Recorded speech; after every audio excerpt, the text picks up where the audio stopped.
தேவார பாடல் பாடப்பட்ட 274 தலங்கள்ல 99வது தலமா இந்த தலம் விளங்குகிறது. இந்த ஆலயத்துல இன்னொரு தனி சிறப்பு என்னன்னு பார்த்தீங்கன்னா, திருஞான சம்பந்தர் தன் தந்தையாகிய சிவபாத இருதயரோட சில காலம் இந்த ஸ்தலத்துல தங்கியிருந்தாருங்க. அப்ப அவரோட தந்தைக்கு என்ன ஒரு ஆசைன்னா, சீர்காழியில யாகம் நடத்தணும். அந்த யாகத்துக்கு தேவையான பொன் பொருள தன்னோட மகன்ட்ட கேட்கிறாரு.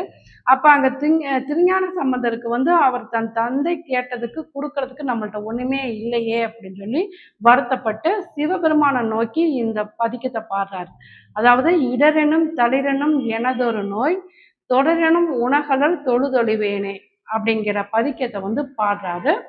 இந்த பதிகத்தை பாடி முடிச்ச பிறகு பார்த்தீங்கன்னா, அங்க உள்ள சிவகண பூதங்கள் அங்க உள்ள பலிபீடத்து மேல, அதாவது எடுக்கடுக்க குறையாத உலவாக்கிளின்னு சொல்லக்கூடிய பொற்காசுகள் நிறைந்த பைய கொண்டு வைக்கிறாங்க. அப்ப அதை எடுத்து தன்னோட தந்தையோட ஆசைய தந்தைக்கு கொடுத்து அவரோட ஆசையை நிறைவேத்துறாரு.